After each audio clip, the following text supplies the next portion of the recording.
গাজীপুরের কালিয়াকৈর উপজেলায় জাতীয় ও আন্তর্জাতিক যুব দিবস 2025 উদযাপন উপলক্ষে বর্ণাঢ্য র্যালি ও আলোচনা সভা অনুষ্ঠিত হয়েছে। 12 আগস্ট মঙ্গলবার সকাল 10টায় উপজেলা প্রশাসন ও যুব উন্নয়ন অধিদপ্তরের যৌথ আয়োজনে উপজেলা চত্বর থেকে একটি র্যালি ঢাকা-টাঙ্গাইল মহাসড়ক প্রদক্ষিণ করে। পরে উপজেলা প্রশাসনের সভাকক্ষে এক আলোচনা সভার আয়োজন করা হয়। আলোচনা সভায় সভাপতিত্ব করেন উপজেলা যুব উন্নয়ন কর্মকর্তা মোহাম্মদ ফজলুর রহমান। অনুষ্ঠানে প্রধান অতিথি হিসেবে বক্তব্য রাখেন উপজেলা নির্বাহী কর্মকর্তা কাউসার আহমেদ।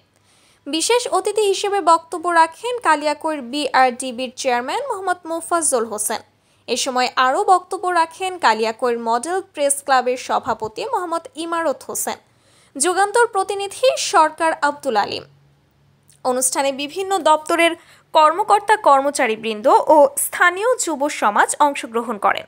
বক্তারা যুব সমাজকে দক্ষ ও স্বনির্ভর করে গড়ে তোলার আহ্বান জানান এবং জাতীয় উন্নয়নে তরুণদের ভূমিকার ওপর গুরুত্বারোপ করেন।